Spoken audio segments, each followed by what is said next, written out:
Hello, everyone. Good to have you joining on this, the second AMA that we're running. Thanks very much for joining us here. I hope everyone can hear me. If someone can just give me a... Okay, there we go. Audio's coming through fine. We've got people joining quite rapidly, so if we can just give them a minute or two. I'm just looking at the numbers, and then we'll kick off.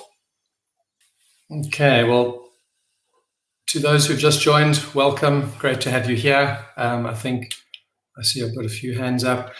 I think we're going to start. People can join as we go, but that's great. So just again, welcome to everyone. This is our second AMA. It's, I think, more than a month since the last one. We had planned on having them more frequently, but that hasn't happened for various reasons.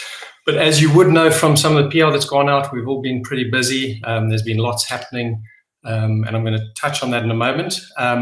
Just in terms of the format of this, it is going to be, and I'll try not to make it too much of a presentation, but I do need to talk you through various things. There have been a lot of changes around the mining, and that's why we've been quite silent. So I need to work through that. And then at the end, we'll open it up for questions. Hopefully by then I'll have answered a lot of the questions. I have some slides, just it makes it obviously easier to make to present and get concepts across. But certainly at the end, any questions we can answer that. And if we don't get your questions at the end, we'll circle back through various channels and answer other questions that haven't been dealt with. So let me get going. So, and as I said, we've been super busy. Just to touch on this for a moment, I mean, it's fairly groundbreaking, especially at this time where crypto is fairly dormant in the moment. Obviously, two fantastic relationships we're building, Inter Milan and Dortmund, fantastic sides, and we're super excited to be associated with them. I'm going to actually be there at Dortmund this weekend and Inter Milan next week to meet with the team, and there'll probably be some photos coming out. So yeah, super excited. A lot of you have already seen some of the banners in the stadium, on TV, etc. And there'll be a lot of other things that come out of that. Don't want to spoil it, but there'll be some giveaways of various merchandise and various VIP opportunities as well. So certainly if you're in those countries, watch out for that. There will be, lots of opportunities to take home some interesting prizes. So on that, let me move into why we're here today. Sorry, I'm just going to mention, so we're turning off chats for now. I see they are on at the moment, so I'm just going to turn the chats off, and then we'll open that up later. Okay, that's fine. Okay, so obviously we're here to talk about the miners, and I'll focus on that. So I'm just going to go a little bit back around mining and how it works. And apologies, I know some of you guys here and ladies are already very familiar. You know what you're doing. You run mining pools, etc. So apologies for that. But there are some people who aren't necessarily as knowledgeable. So I think it's useful to set the context for some of the other conversations as well. So in terms of mining, what's important, and it's quite a simplistic image here, but we have Bob and he has a miner. And that miner needs to effectively talk through a node to our blockchain. So Bob cannot mine directly to the blockchain. He mines through something called a node. And the node is effectively the software that runs our blockchain. You have multiple nodes around the world, and that gives it its distributed nature. The nodes run the software. They collate all the transactions that come in. They check the transactions, and then they delegate, or they let the miners then solve the proof of work, which you all know about. The proof of work, the miners, the ASIC miners have to solve various hashing problem. Once they do that, then they report that back through to the node. So that's effectively what mining is. It needs to go through a node, which is effectively the software that we write that's specific to BlockDAG. So if we expand that a little bit more, And this is relevant to some of you. So the top one is effectively, if you were mining solo, which means you're mining at home, you have a miner. Now you need to connect that to a network, to BlockDAG. So for that, you need some sort of node. You need to fire up a computer, a PC, whatever, and you need to talk to that, and you need to run your node software as well as your miner. So they're two different items, two different pieces of hardware. On the other hand, and this is how generally it happens, is multiple people can connect through a single node. And that's typically, it doesn't have to be, but it's typically one of these public mining pools. Everyone shares their mining power. It goes through a single node or maybe a couple of nodes, depending on how many miners there are. And then that effectively connects to the blockchain. So the benefit of this is Joe, Bob, and Alice, they don't have to worry about running a node. They worry about mining. And depending on how much hash rate they contribute into this pool, then the rewards are split amongst them in that proportion. So those are sort of the two ways. There are probably other permutations, but that's effectively your real solo mining, where you run your own node, or where you have your miner and it talks through a mining pool, and that's the mining pool has the node itself.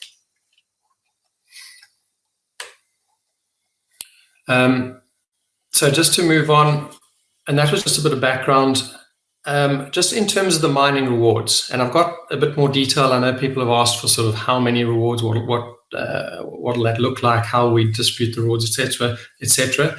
For now, this is just a general background. So the rewards are affected by a number of things, and you'd heard of difficulty, you've heard of which is a factor of the competition in the network. You've got network rewards that are distributed, that are made available as part of the network per block that's mined. You've got competition, so how many miners are out there, how powerful are they, and what's the total computational power in the network. And then the third one, obviously, is the hash rate or the power of your miner itself. So those are all sort of facets that come into this. So if you were, and this is, it might be slightly simplistic, but the revenue that you would earn would typically be the proportion of power that you have in your hands versus the total network. And that's multiplied by the network rewards. So on a long-term average basis, it works out something like that. Effectively, the hash rate you have versus over the total network hash rate, and that's then that gives you a proportion of the network rewards that will accrue to you over time or to your miner. That's the gross revenue, and the tricky part, and certainly in Bitcoin, this is what makes it very difficult, is you've got to take off the cost of running your mining rigs. And that's electricity, and that's as expensive almost, well, depending, right now, a lot of the miners are running at a loss, and that's because the gross revenue they're earning is too little to cover the cost of the electricity. So that's an equation that's very important. And the electricity comes in terms of where you mine. If you mine at home, what does it cost you? What do you pay per kilowatt hour, etc. So that's important to understand. It sounds great, and this is more towards Bitcoin. Obviously, we're a new network, so there are nuances, but typically with Bitcoin, unless your electricity is competitive and your mining rigs are super efficient, you won't be able to mine Bitcoin efficiently or profitably. Okay, so that was just some of the background. I'd like to start with the X1. Obviously, we like to start at 1, and we'll move all the way through to 100. So, and there's been quite a few questions around sort of how can the X1 be a miner? We thought miners had to be super powerful, all the rest. The reality is the X1 it's not a true miner. It's a proof of engagement miner. So from a marketing perspective, it's still called a miner, but in truth, it's a proof of engagement. So it doesn't contribute to the network. It doesn't contribute to the consensus mechanism or the protocols or anything like that. What it is, it's our way of rewarding our community for focusing on us in terms of loading it up, thinking about us, to engage with us, being part of the network. So it's proof of engagement. As I said, it doesn't contribute to the network, and that's why we're able to launch it now. Obviously, our network isn't live at the moment. We're on DevNet. Testnet is going live on the 20th. I mean, that's a big moment for us. but effectively you can't mine yet. So the X1 wouldn't be operational if it had to mine in a real way, and it would never be competitive. You can't mine on your phone. It's just not possible. It's too weak. You can't even mine on typically on a normal computer because the competition out there is just way too high. So a bit of background. So we launched the X1, and this was a mistake of ours, but we were super keen to get it out there. We built it. We thought let's let it out, even though it's in beta. We did that. The uptake's been phenomenal. It blew us away. We never expected it. So what has happened is obviously we've had more issues than we expected, and that is great news because it's a function of having so many people on it. We've got somewhere around 150 or even more people that have used it, of which at least half are actively using it all the time. So I mean that's phenomenal. 60,000, 75,000 people mining. We have had issues. Not that many relative to the number of people. So it's not that, I mean, if we've got 100 issues out of 75,000, that's not bad. I don't have the actual numbers. That was just an illustration. But just to give you an idea, we're working through the issues. But obviously, we've got a mining base now, so we can't turn it off and sort of fix things and take our time. We need to do it on the fly, and we need to do it quickly. And that's why we have quick releases. They haven't all gone as well as we'd hoped. And again, that's because of the speed that we're doing this. So if you can bear with us, I hope that you are all earning your coins. If there are issues, support will help you. And we hope to be live with our release version soon. But for now, it's still beta. So if you can just bear that in mind that we're in beta at this stage.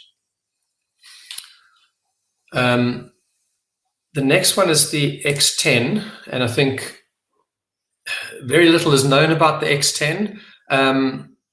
So the X10 is also not a real miner. It's also a proof of engagement. I'd call it a companion miner. So what we've designed there is the X1 is a great little miner sitting on our phone, but what happens if you want to mine more than that? Also through proof of engagement. So you can't have 10 phones running. We've made sure that that's not possible because we don't want people reusing the same numbers. So what we have is the X10, and the X10, when it is paired. Okay, apologies everyone. We seem to be back. Let's hope it stays this way. Okay, let's get on to the X30 and X100. Obviously, these are the more meaty miners, and in this case, they are real miners. So I assure you that they're not proof of engagement; they're real ASIC miners. So a little bit of history, and that's why I've got the two logos below them. Just again, set the scene so you understand where we're going. So BlockDAG is effectively a combination or hybrid between a Bitcoin blockchain and a Casper DAG. And that's obviously why we call it, it's called BlockDAG. And we have the benefits of decentralization and security that we get from the Bitcoin network. And we have the speed and scalability from Casper. So that's effectively what our blockchain is. So when that was conceived, part of that was looking at how we mine and the consensus mechanism. And the plan at that stage was that it was actually going to be a dual or hybrid consensus mechanism, which was partially based on Bitcoin in terms of SHA-256, and partially based on Casper in terms of K-heavy hash. And that's why some of the the material that was on our website, etc., was all based off that premise. What it did mean is that we were going to have custom miners built for us. It was going to obviously, because they needed to mine two different coins, and we know that that's not possible with any single miner. So that was the plan, and that's why we started with the miners, because we knew that there was no miner out there that could mine both. So we would have to provide something that had that capacity. Excuse me. Over time, as we built the network and we've done more research into that, we made the decision a little while ago that that wasn't the right way to go, and that we should focus purely on Bitcoin from a protocol perspective. And we picked obviously the SHA-256 hashing for our mining. The result of that is that obviously now our miners and our network, it doesn't have K-heavy hash, which means that the miners that we would have produced aren't necessary anymore. And I think when we started down this road, it sounded great. We thought, let's create a unique miner. It's going to be special. It's something different. It matches our network, and that's also because that's also a hybrid. So it sounded like a good idea. But the more we went into it, we realized that actually we're not a hardware company. We shouldn't really be doing that. And there were other technical and security reasons why that probably wasn't a good idea. So that's why that concept was dropped.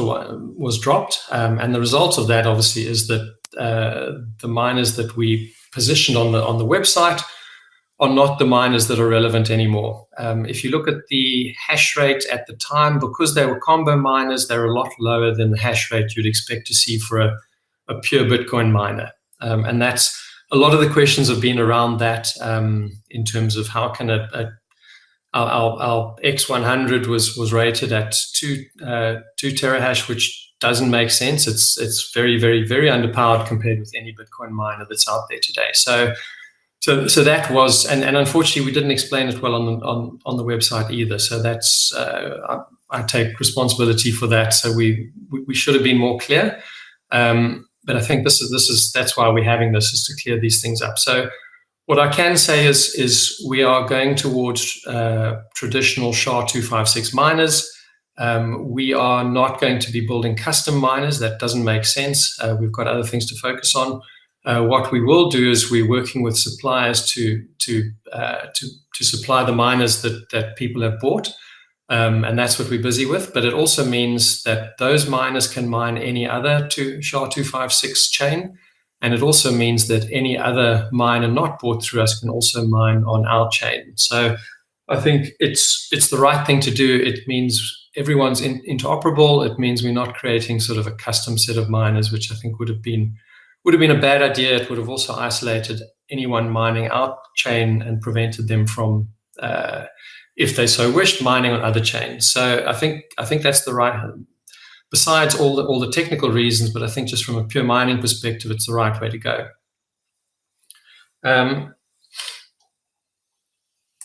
I just want to cover the mining rewards, and then I'll come to the actual miners and the different plans and options there.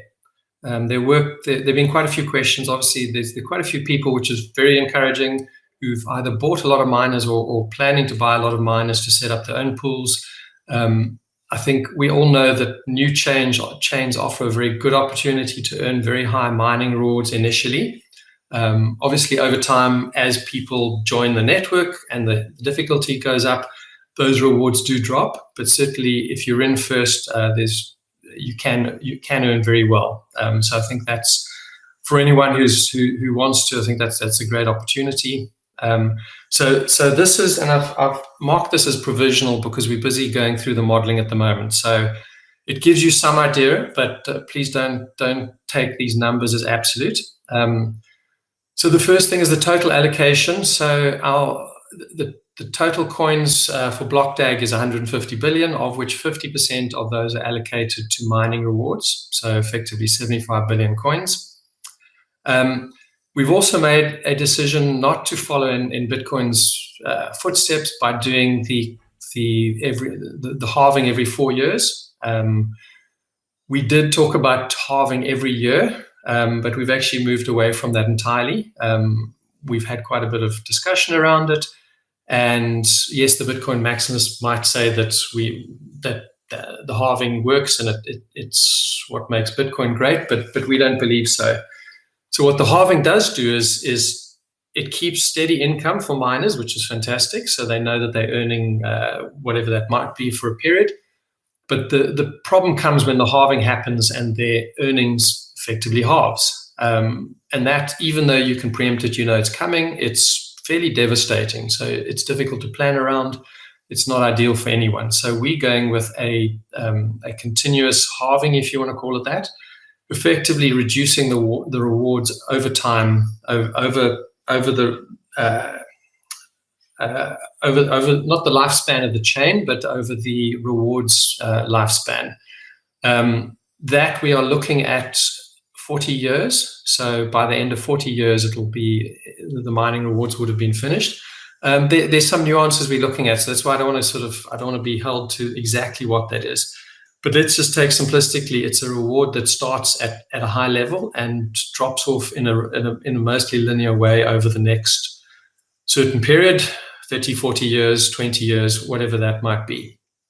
What this graph actually on the right shows is that on a monthly basis, we have X amount of rewards that are provided to the miners, irrespective of how many miners there are.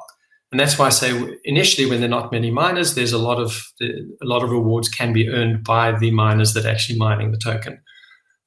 So if you look here on the right, and sorry, I've realized the numbers are a little bit probably blurred for you. So the top, this is effectively just under 300 million coins per month. So that's not per block. We kept it per month. That makes it a whole lot easier to equate than per block.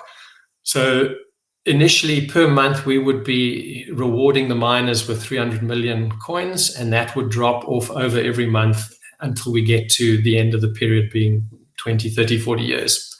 On the right-hand side, you can see the cumulative effect of that. And again, not very clear the numbers, but it starts obviously at 0. And over the period of, this is I think shown as 30 years, it shows that we get to 75 billion coins. So obviously, you can see how the rewards slow down as it reaches that number of 75. Just to give you a bit more of an idea, we've sold, and I don't have the actual numbers, but we're probably on around 5,000 of the X30, X100s. Sorry, if anyone on the team wants to correct those numbers, please do so. But roughly 5,000 of those, and more than 5,000 of the X30 that we've sold. It actually X30 and X10 I was talking about. So the X30 and the X100 we've sold north of 5,000. But by the time we launch, we are in discussions with pools as well. So there will be third parties that also participate in this. But a lot of them will only join after we live, etc. So they'll be holding off just to wait and see. So there is a good opportunity initially when the number of miners will be low. The other thing is, so the big question everyone asks is what's the benefit for someone having bought in the pre-sale versus buying a week before or a week after we go live? Obviously, there needs to be some benefit, especially some of you, if you bought early, you've had your money tied up for a while. So we are, because now we're going to standard hardware, we can't go and jig them differently so that the hardware we give to you somehow mines better or faster. So we will put in place some sort of additional reward that goes to people who own our miners. We haven't settled on that exactly yet, and that's part of it. It links into, for instance, these charts here. It links into a whole model of how things will pan out. So we will make that available as soon as we finalize that. But if just to stress that. We will make sure that everyone who has pre-bought up till now, and even anyone buying before we go live, that they do have an additional benefit, and the rewards are somewhere close to what is shown on the website. For the X100, the website talks about up to $100 a day. It all depends on a lot of factors, so we can't guarantee that. But certainly in the beginning, we'd expect that with the low number of miners plus the rewards that we give you on top of that, which is effectively our bonus thank you for you supporting us, we expect you to be at that, and it could be that it initially earns actually quite a bit higher than that. But that is still an intention, is to make sure that you get the value that you were hoping for and expecting. But as I said, I don't have the specifics right now.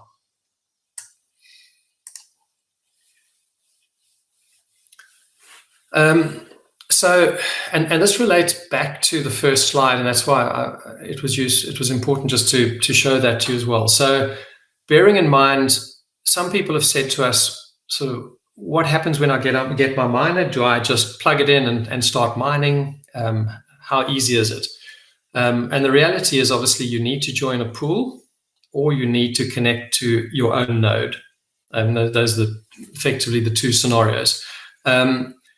We would avoid setting up our own, as in BlockDAG's own pool, probably, because we also want to avoid creating any centralization. So if we created a pool and everyone's miners ended up inside our pool, that would be one central pool, and that doesn't that's goes against decentralization. So we're in discussions with some of the pools, and the intention is that at least a few of them offer our mining, and obviously then it's up to you to choose which pool you join. But the reality is you'll still get a piece of hardware. It'll be delivered to you. Just to stress, because it is mentioned on the website, but just to make sure you're aware of it, obviously when you take delivery, depending on the country, there may be an import duty, so bear that in mind. Some countries don't allow miners, so they might be blocked, so make sure that that's not the case for you. If any of those are an issue for you, then obviously reach out to us. But that is the drawback of obviously a physical miner, and obviously also if something happens to it and you need to send it back, then that needs to be sent back to the suppliers. So we're offering two other options, and after this, it'll be good to get feedback to see everyone's view on the different options. The second one is you still get and own a physical miner, but we send it to a third-party hosting provider. You've seen all these pictures of these big containers. They're well cooled, they're looked after. They're typically in cool climates, or they're in places where the electricity costs are low. So we've started discussions around that. So we would send your miner to one of these parties, and for a period you would mine through them. It's still your miner. You would still get the mining coins. They would deduct the fixed cost to run it, which is a component of electricity plus a hosting fee that they charge. Obviously, we'll share all of this once we've got the information. But the upside here is you don't need to take delivery of it. You get all the benefits. You get a benefit of something that's looked after for you, and also low electricity costs. So there are a lot of benefits there. Some of you want your own miner, and that's great. You want a miner sitting on your desk that you can tinker with, you can show your friends. So obviously then option one is the best one. But for a lot of people who are more interested in the returns, then this second option is, we believe, a good option. The third one, and we exploring this, but it's still early days, was actually looking at cloud mining, where instead of owning a machine, you buy a certain hash rate over a period, and I put 4 years here, which is possibly the lifespan of a miner, but you would get this over a period. It mines in the cloud, and there are some other benefits there. So it means that you own a portion of a very efficient cloud mining setup, whereas with physical miners, even if it's hosted by a third party, it may not be as efficient as the newest machines out there. Depending on what you've paid, obviously, you get a different machine. So just these are, we're busy working through them. We're looking for providers that can help us. We don't want to be in the middle of it. So, for instance, we would set it up, but it would effectively be your account with a physical hosted miner or a cloud miner, and you would be earning money from that party. We would obviously set it up. We would pay over on your behalf, but thereafter, it's effectively directly between you and them.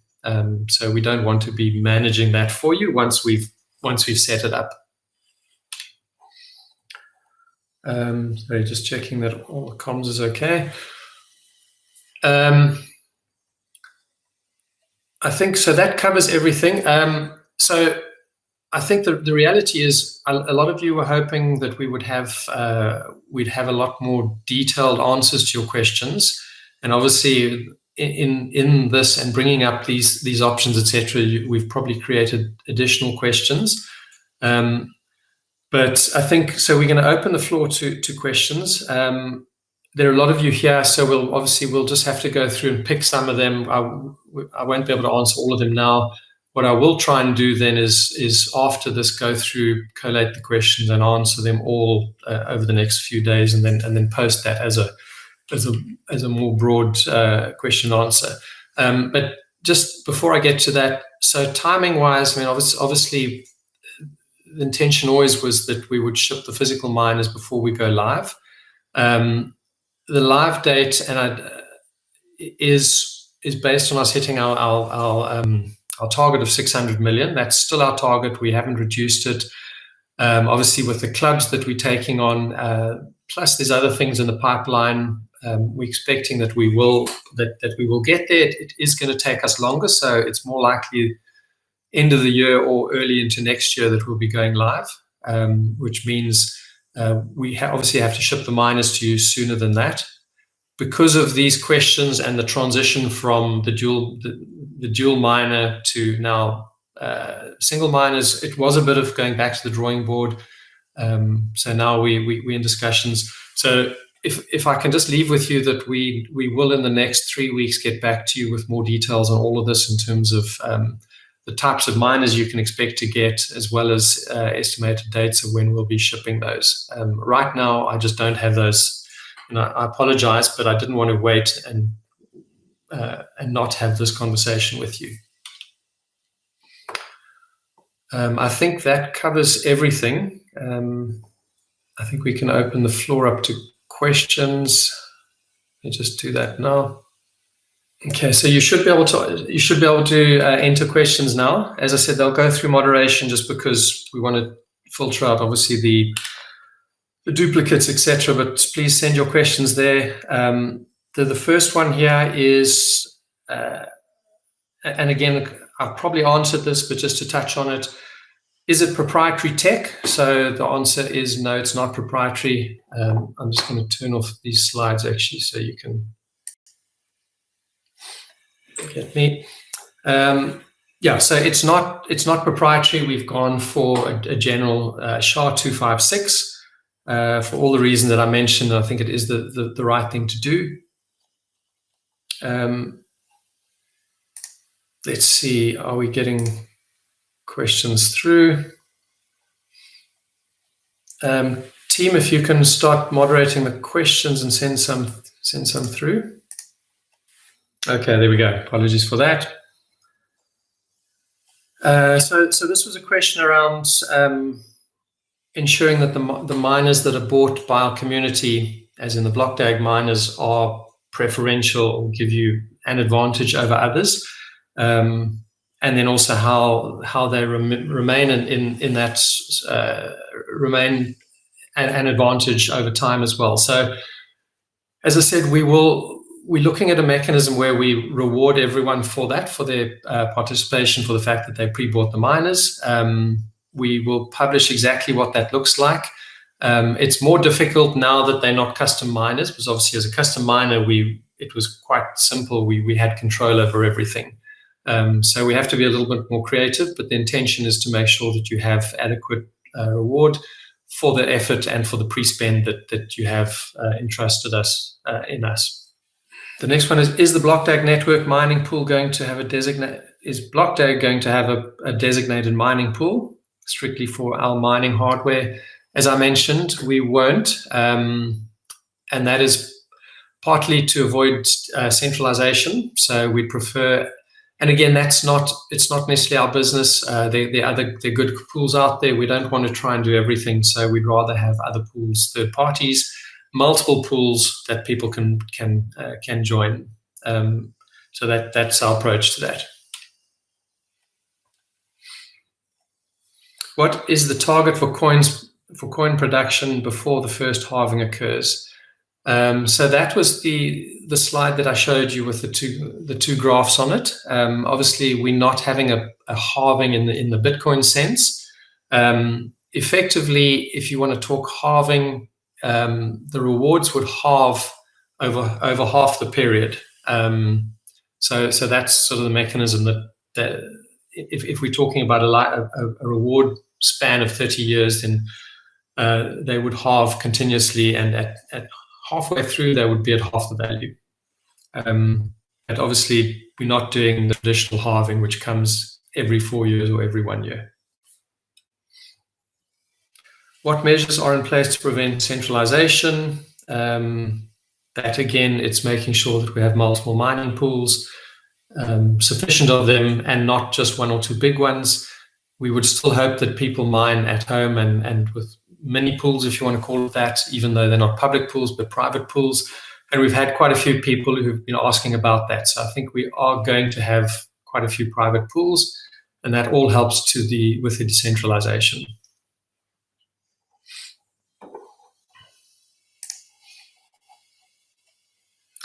What role has or will the community play in governance decisions on the BlockDAG platform? So this is, it's not really a mining question, so I'll touch on it. I did mention in the last AMA that we're looking at, and we have progressed those discussions, but we are planning to set up a foundation probably in Switzerland. There are other jurisdictions that we could consider. So the foundation holds the PRESALE, and it's more of it's the legal entity, so to speak. But from a governance perspective, we're looking at a DAO, and we haven't got details. We're looking at third-party DAOs that we can integrate into us, because that obviously or build on or integrate. Because they will come with a lot of good functionality. So that is the approach that we plan to take. But we probably are unlikely to launch with it. And that's typical of most chains, in that to try and do everything right up front would be probably foolish. We need to at least manage things for a period until we're ready to transition to a DAO. Otherwise, it's just to try and do too much in one go isn't a good idea. Are there plans to transition to more energy efficient consensus mechanisms in the future? And if so, how will you address older miners? So it's a good question.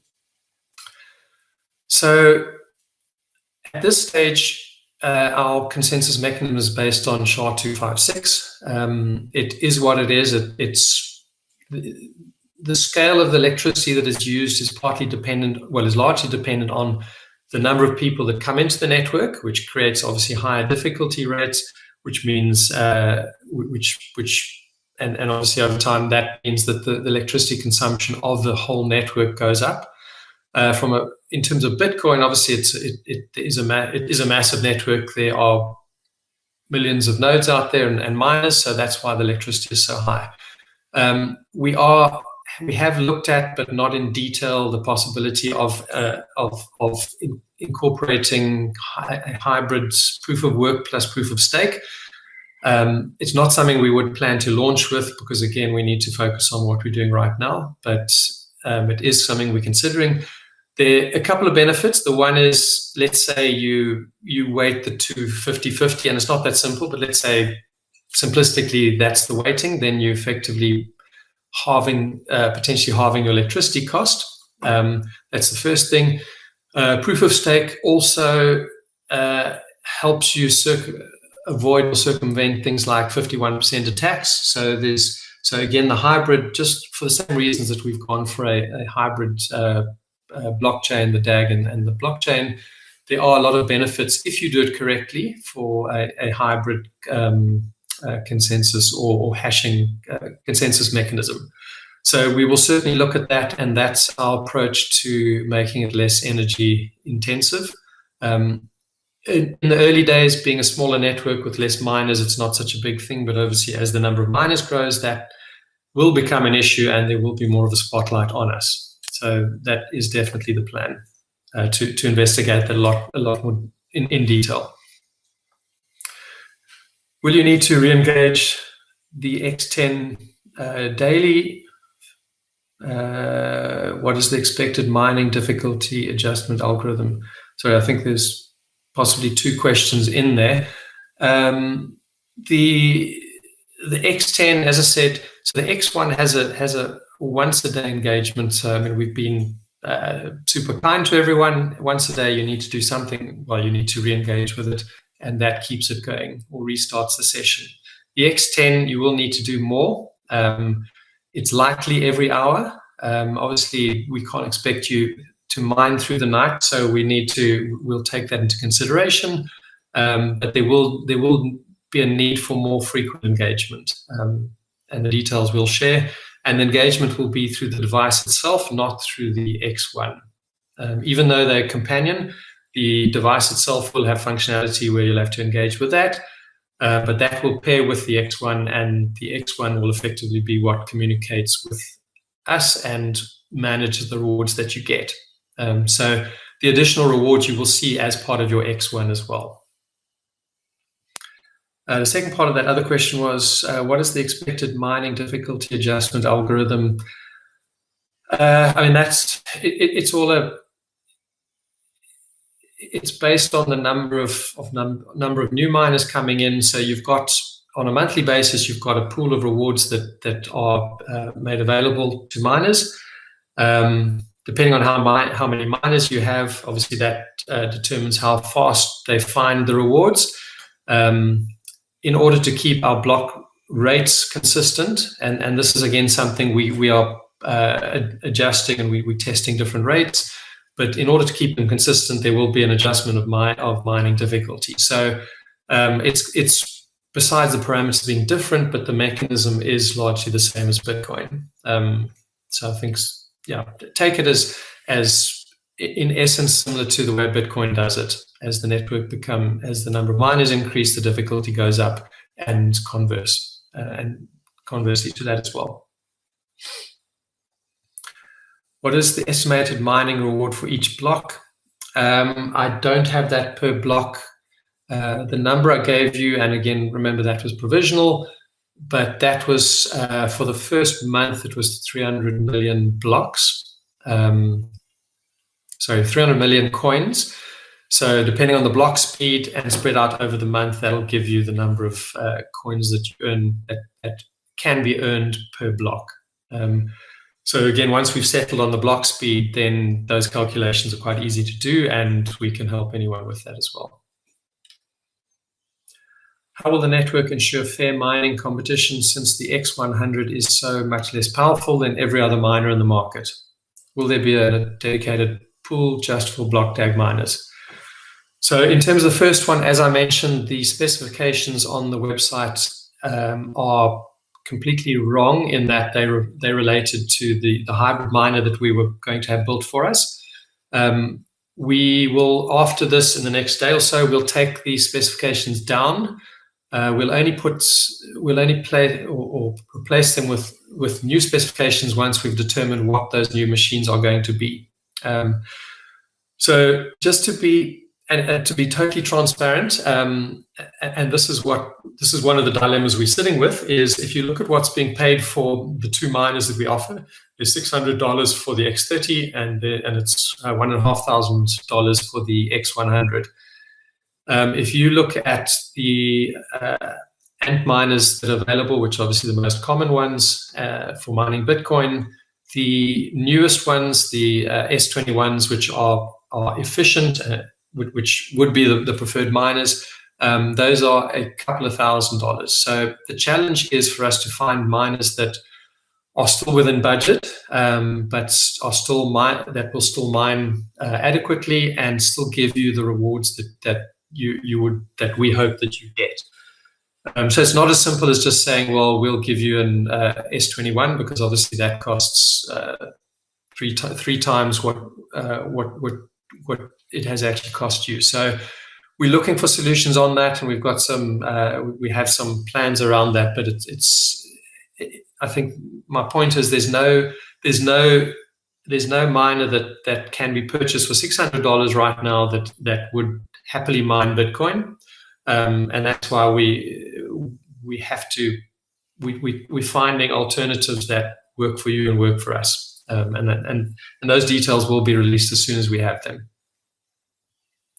And I suppose it's just in reflection. I mean, the miners, when we first came out with them, and given that we were going with this hybrid chain, they seemed like the right thing to do. And because they were custom, we had control over things.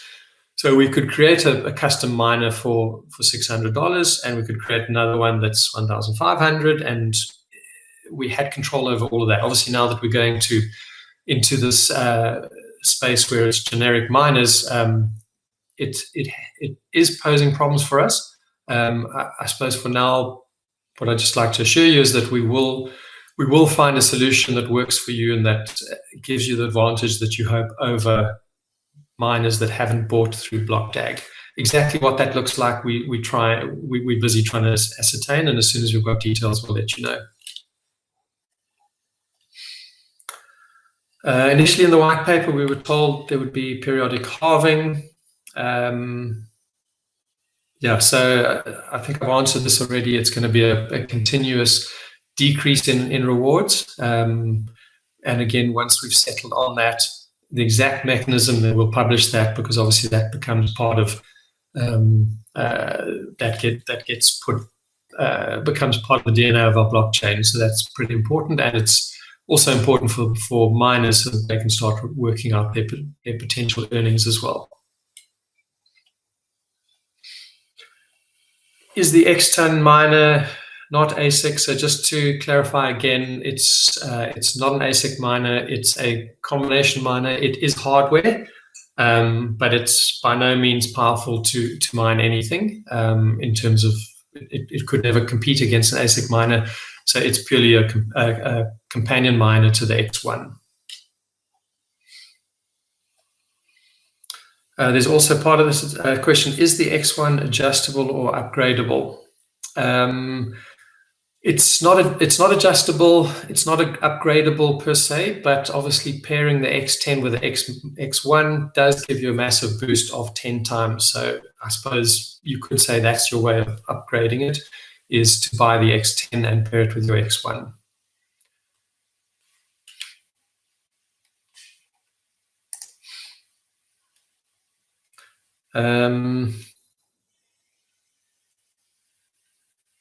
So there is sorry, I'm just looking at some of the other questions. This is a launch question. I mean, I don't want to go in, I want to stick mostly with the miners, but the question is very pertinent. They're saying it's important that we launch when there's a bull run happening. And yeah, I mean, we agree completely. The market as it sits, especially with uncertainties around the US, around the elections, a lot of other things, we're in quite a flat space at the moment. So we definitely want to launch when the market is at least a bit more buoyant than it is now. Typically, the end of the year is a good time for the market, but who knows? The market does what the market does, so we wait and see. I suppose the market will bring the closing of the pre-sale. So when the market runs, the pre-sale will close, which means we're likely to launch at the same time. There are some questions around people who bought one and would like to switch to another. I think that's something we'll have to look at in terms of if someone feels that they would prefer, they bought an X30 and now they prefer 3 or whatever the number is, X10s or vice versa. We'll make a note of that and just see. So yeah, so there's a, let me just make that, bring that through to public. So someone here has asked multiple times, so apologies for that if you have asked multiple times. Will the team own a certain amount of miners to ensure network stability and security? If so, how many miners, and will the team be able to sell the rewards right away? Will they be vested for a period of time?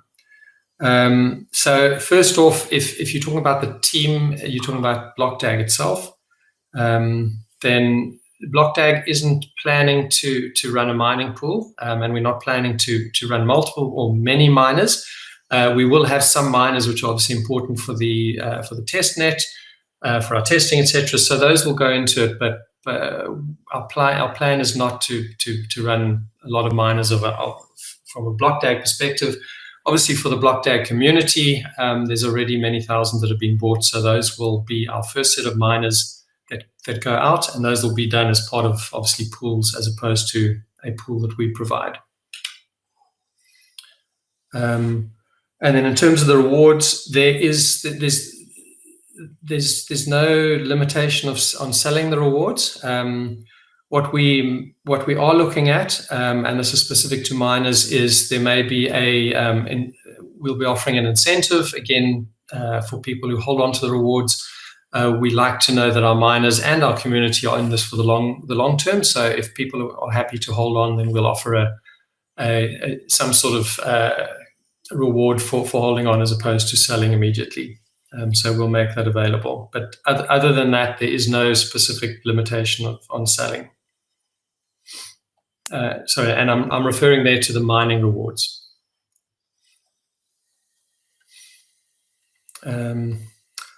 Okay, I think there are quite a few, as I said, non-mining specific questions. So if they're relevant, we'll answer them in Telegram or some other format. There's some others. How many miners are available for sale? We have no cap necessarily. So yeah, let's see. Yeah, as I said, there's no cap to the number of miners. So what we may do though is obviously there is a benefit to people who've bought beforehand. There is a question around what do we take the miners all the way up to launch, or do we stop pre-launch? And it's also because of logistics. Obviously, there's a point where we may need to draw the line and say, well, now we need to have miners delivered, and it's easier to close that. So we'll communicate that, but I would say, obviously, it's better to buy sooner than later. That's not meant to pressurize you, but if we do stop supplying miners or close the mining sale, then obviously we'll give everyone lots of warning. But at this stage, it's open until the end of the pre-sale.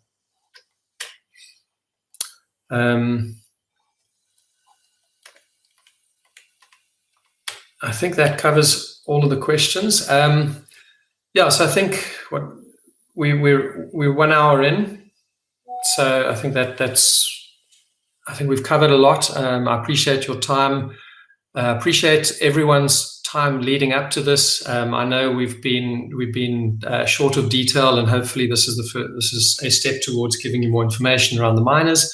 We have a lot more work that we need to do, and as soon as we've done that, we will provide the additional information. So we'll be working furiously on getting that out to you. Not sure if the team can let me know. Let's see. But I suspect we're very close to hitting 70 million in the pre-sale. So I mean, that's a massive number, monumental. So again, thanks to everyone who's contributed to that. We certainly couldn't do it without everyone.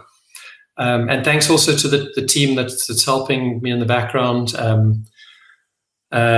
Yeah, again, there's a lot of people behind making this all happen. So as much as you get to see my face quite a bit, and you'll be seeing more of it into the future. But yeah, thanks to the team behind me that's helping out with everything. And I think on that note, we're going to finish off. So yeah, enjoy your day or enjoy your evening, depending where you are in the world. And we hope to schedule another, probably more general AMA in the next 3 weeks or so.